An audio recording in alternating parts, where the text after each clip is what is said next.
നമ്മുടെ കൂടെ പറഞ്ഞു. ഇവിടെ നിങ്ങൾ ഇവിടുത്തെ അൽത്താഫ് നിഷാദിനൊക്കെ നോക്കി നമ്മുടെ ഇംഗ്ലീഷ് അവിടെ നോക്കി ഇവരൊക്കെ ആവശ്യമാണ്. ഇവിടെ വിസ്മയിൽ ഇരിപ്പുണ്ട്. പുള്ളിക്ക് തുടങ്ങാനേ പറ്റുള്ളൂ, നിർത്താൻ പറ്റിയല്ല. ആവേശം ഇങ്ങനെ കൂടി എന്തൊക്കെയാണെന്ന് അറിയില്ല. ഇതിലൊക്കെ നമ്മൾ ഇവിടെ നിന്ന് പറഞ്ഞാൽ പുള്ളി ഇങ്ങനെ കറങ്ങി നിക്കനാകുക പെരക്കുക ഇങ്ങനെയൊക്കെ വന്ന് ബാർബഡോസ് വെസ്റ്റ് ഇൻഡീസ് ഒക്കെ കറങ്ങിയാണ് പുള്ളി നേരെ ഈ മലപ്പുറത്തു നിന്നൊക്കെ മലപ്പുറത്തിലെത്തുന്നത്. ഇങ്ങനെ കുറച്ച് ഒരു വാക്ക് പോലും കളയാനില്ല. അത്രയും ആവേശമാണ് അല്ലെ. ഈ ആവേശം എന്തുകൊണ്ട് അതൊരു വ്യക്തിക്ക് മനസ്സിനുണ്ടാകുന്നതല്ല, അത് അവന്റെ ജീവിതത്തിന്റെ കൂടെപ്പുറത്താണ്. പല ആൾക്കാർ ഞാൻ എക്സാമ്പിൾസ് പറയുന്നുള്ളൂ, ഓരോരുത്തരും ഞാൻ കാണാറുണ്ട്. എന്താ സംഭവം? എന്താ എക്സൈറ്റ്മെന്റ്, ആവേശം നമ്മുടെ മനസ്സിലെപ്പോഴും ഉണ്ട്. നമ്മളെ നയിക്കുന്ന നമ്മുടെ ആവേശമായിരിക്കും. നമ്മുടെ ജീവിതത്തിൽ നമ്മളെ കാണുമ്പോൾ ആൾക്കാർക്ക് വേറെ ഒന്നും തിരിച്ചു പറയാൻ തോന്നരുത്. എന്റെ അടുത്ത് വേറെ ആരും നെറ്റ്വർക്ക് പറഞ്ഞുകൊണ്ട് വരാറില്ല. പറയാനുള്ള ഗഡ്സ് ഇല്ല. എന്നെ കണ്ടു നോക്കിയിട്ട് വേറെ നെറ്റ്വർക്ക് ഉണ്ടെന്ന് ഉള്ളത്. ഉസാന എന്നൊരു കമ്പനി ഇന്ത്യ വന്നപ്പോൾ അതിനകത്തൊരു ജോലി ഇന്ത്യയുടെ ഓൾ ഇന്ത്യയുടെ സെയിൽസിന്റെ ആയിട്ടൊരു ജോലി തരാമെന്ന് പറഞ്ഞ ഒരാൾ വന്നു. ഞാൻ പറഞ്ഞു വേറെ പണി നോക്കും മാഷ.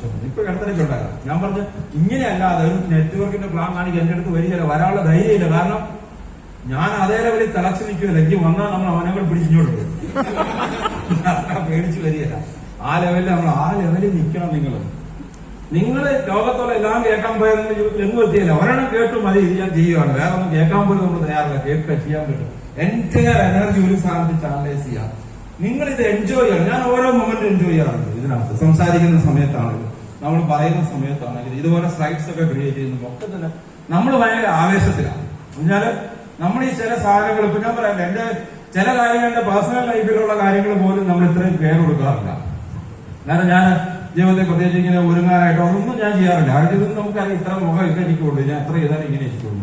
തലമുടി വരുന്ന സമയത്ത് ഞാൻ ഗൾഫിൽ പോയ സമയത്ത് വിക്ക് വെക്കാൻ നോക്കി. അവര് മെഷർമെന്റ് എടുത്തോണ്ടിരുന്നപ്പോ ഞാൻ ഒരു താഴെ വെച്ച് ഒരു കാര്യം നോക്കട്ടെ നോക്കി കസേര എഴുതി ഞാൻ ഈ പോകും. ഇങ്ങനെ മതി എന്ന് തീരുമാനിച്ചു. പക്ഷെ അതേസമയത്ത് ഈ ബിസിനസ്സിന് വേണ്ടിയിട്ട് എന്ത് സാധനങ്ങളാണെങ്കിലും അതിന്റെ പുറകെ പോയി പിടിക്കുന്നത്. ഇത് എവിടെയെങ്കിലും ഇൻഫർമേഷൻ കിട്ടിയാൽ അതിന് പുറകെ പോയി ഇതിനകത്ത് എന്താ ഉള്ളത്. കാരണം നമ്മുടെ ജീവിതത്തിൽ നമ്മൾ ഇനി അങ്ങോട്ട് പോകാൻ പോകുന്ന ഇതിലാണെങ്കിൽ ഇതിനകത്ത് വേണം നമ്മൾ ചെയ്യാൻ. അപ്പൊ നമ്മുടെ എൻറ്റയർ എനർജി ചാനലൈസ് ചെയ്യണം. Set yourself on fire, let people come to watch you. നിങ്ങളെ തന്നെയാണ് തീ പിടിപ്പിക്കുക. ആൾക്കാർ നമ്മളെ കാണട്ടെ.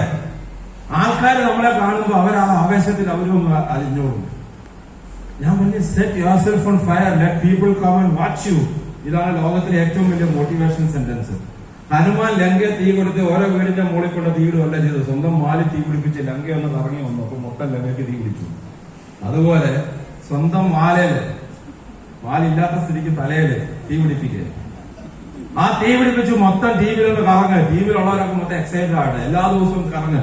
ആൾക്കാർക്ക് വേറെ ചിന്തിക്കാൻ പോലും സമയം. കാരണം ഞാൻ പറയും നമ്മൾ വെറുതെ നടക്കുന്നതല്ല, നമ്മുടെ കൂടെ കൂടുതലൊക്കെ വിജയിക്കും. ശരിയോ തെറ്റോ? വിജയിക്കല്ലേ? ആ ഉറപ്പ് നിങ്ങൾക്കുണ്ടെങ്കിൽ എന്തുകൊണ്ട് പറഞ്ഞുകൂടാ? ഞാൻ ജീവിതത്തിൽ ഏറ്റവും കൂടുതൽ ആൾക്കാർ നിങ്ങൾ എക്സൈറ്റഡ് ആകുക, ആൾക്കാരോട് സംസാരിക്കുക. നിങ്ങളുടെ റിസൾട്ട് നിങ്ങൾ തന്നെ ഉണ്ട്. റിസൾട്ടിനെ കുറിച്ച് ബോധേഡാവാതെ ബോധേഡാവണം എല്ലാ വെള്ളിയാഴ്ചയും ക്ലോസ് ചെയ്യുന്നതിനെ കുറിച്ച്. പക്ഷെ അത് കുറഞ്ഞോ കൂടിയോ ഇരുന്നാലും നിങ്ങൾ അതേ ആവേശത്തോടെ വിറ്റാഴ്ച പിന്നെ ഇറങ്ങും. ഫോക്കസ് ചെയ്യുക, മെന്ററിന്റെ അടുത്ത് പോയി ഇരിക്കുക, ചെയ്യേണ്ട കാര്യം ചെയ്യുക. അല്ലാതെ വെറുതെ നോക്കിയിട്ട് ഒരു കാര്യമില്ല. So B A leader. നിങ്ങൾ ചെയ്യേണ്ടത് 100% ഡിപ്പെൻഡബിൾ ആയിരിക്കുക. ബി എ ലീഡർ 100% ഡിപ്പെൻഡബിൾ ആയിരിക്കുക. റിസ്ക് എടുക്കുക. ഞങ്ങളുടെ കഴിഞ്ഞ പ്രാവശ്യം ഷിംലയിലല്ല ഡാർജിലിംഗിൽ പോയി. അവിടെ കലിംപോങ് എന്നൊരു സ്ഥലത്ത് പോയി. നമ്മൾ അധികം കാണാത്ത സ്ഥലങ്ങളൊക്കെ പോകാറുണ്ട്.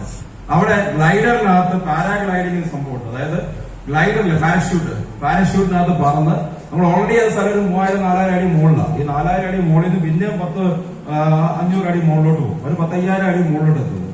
എന്നിട്ട് പറക്കാം. 20 മിനിറ്റ് പറക്കാനായിട്ട് 3500 ഒരാൾക്ക്. ഞാൻ വൈഫ് 2 കുട്ടികളെ 4 പേരും അല്ലാതെ പോയി പറഞ്ഞു. ഞാൻ പറഞ്ഞ ഒറ്റ കാര്യമുള്ളൂ, മൈലേജ് ചെയ്യുന്ന അത്ര റിസ്ക് ഇതിനകത്തില്ല. ഈ കുമാരെയൊക്കെ കൊണ്ടു നടക്കുന്ന അത്ര റിസ്ക് ഇതിനകത്തില്ല. നമുക്ക് പറഞ്ഞാലും താഴെ വരുമെന്ന് ഉറപ്പാണ്, മറ്റേതൊരു ഉറപ്പില്ല. അതുപോലെ ഞാൻ പറഞ്ഞ വെച്ചാൽ ഈ ബിസിനസ്സിനകത്ത് ചില റിസ്ക് ഒക്കെ നമ്മൾ എടുക്കണം. ഞാൻ ജോലി വിട്ടി ബിസിനസ്സിൽ ഒരു പ്രൊഫഷൻ വിട്ടി ബിസിനസ് ഇറങ്ങിയ ആളാണ്. ഞാൻ ഈ ബിസിനസ്സിനകത്ത് റിസൾട്ട് ഉണ്ടോ ഇല്ലയോ നോക്കി നമുക്ക് ഒത്തിരി കാര്യങ്ങൾ ചെയ്തിട്ടുണ്ട്. എന്നെ പോലെ ചെയ്ത പല ആൾക്കാരാണ് ഇന്ന് ഫ്രണ്ടിൽ ഇരിക്കുന്നത്. ഞാൻ മാത്രമല്ല ഈ ഹോളിൽ ചെയ്തത്, പല ആൾക്കാരും ഇവിടെ ചെയ്തിട്ടുണ്ട്. ഞാൻ പറഞ്ഞു നിങ്ങളത് ചെയ്യാൻ റെഡിയാണോ? നിങ്ങളുടെ ജീവിതം കുളവാക്കാണ്ട് ഒരു പരിപാടിയും ചെയ്യണ്ട. നിങ്ങളുടെ ജോലി വിടാൻ നമ്മൾ പറയുന്നില്ല. പക്ഷെ കുറെ സമയം കൺസിസ്റ്റന്റ് ആയിട്ട് ബിസിനസ് ചെയ്യാൻ ചിലപ്പോൾ ചില ആൾക്കാർ ഇല്ലാന്ന് പറയുമ്പോൾ നമ്മൾ ഞാനുണ്ട്, നീ വരുന്നതിന്റെ പോരാൻ പറയുന്ന അവസ്ഥയിൽ നിൽക്കുക. ഇത് പ്രധാനപ്പെട്ട കാര്യം. ആൾക്കാരെ ബിൽഡ് ചെയ്യുക, ആൾക്കാരെ ഡെവലപ്പ് ചെയ്യുക. നിങ്ങൾ മനസ്സിലാക്കേണ്ടത് never use people to build a business, use the business to build people. അതായത് ഈ ബിസിനസ്സിന് ആൾക്കാരെ ഉപയോഗിച്ച് നിങ്ങളുടെ ബിസിനസ് അല്ല ബിൽഡ് ചെയ്യേണ്ടത്, ബിസിനസ് ഉപയോഗിച്ച് ആൾക്കാരെ ബിൽഡ് ചെയ്യണം. അതായത് അനാവശ്യമായിട്ട് ആൾക്കാരെ കൊണ്ട് അനാവശ്യ പർച്ചേസ് നടത്തിപ്പിക്കുക, അനാവശ്യമായിട്ട് വേണ്ടാത്ത കാര്യങ്ങളൊന്നും ചെയ്യിപ്പിക്കരുത്. നിങ്ങൾ ഈ ബിസിനസ് ഉപയോഗിച്ചിട്ട് ആൾക്കാരെ മോട്ടിവേറ്റ് ചെയ്യുക, ആൾക്കാരെ ബിൽഡ് ചെയ്യുക, അവന്റെ പേഴ്സണാലിറ്റി മാറ്റുക, അവന്റെ വേറെ ലെവലിൽ എത്തിക്കുക. Thank you. വേറെ ലെവലിൽ എത്തിക്കുക, ആൾക്കാരെ ഡെവലപ്പ് ചെയ്യണം. അത് നിങ്ങളുടെ പാഷനാണ്. നിങ്ങളുടെ കൂടെയുള്ള ആൾക്കാർ മാറ്റം വരുമ്പോൾ നിങ്ങൾ എക്സൈറ്റഡ് ആകണം, അത് സന്തോഷം വേണം, അതിൽ ഒരു ആനന്ദം കണ്ടെത്തണം. അതാണ് ഈ ബിസിനസ് ചെയ്യാനുള്ള ഏറ്റവും പ്രധാനപ്പെട്ട കാര്യം. സോ സെൽഫ്ലെസ് ആയിരിക്കാം നമ്മുടെ ബിസിനസിനെ കുറിച്ചും.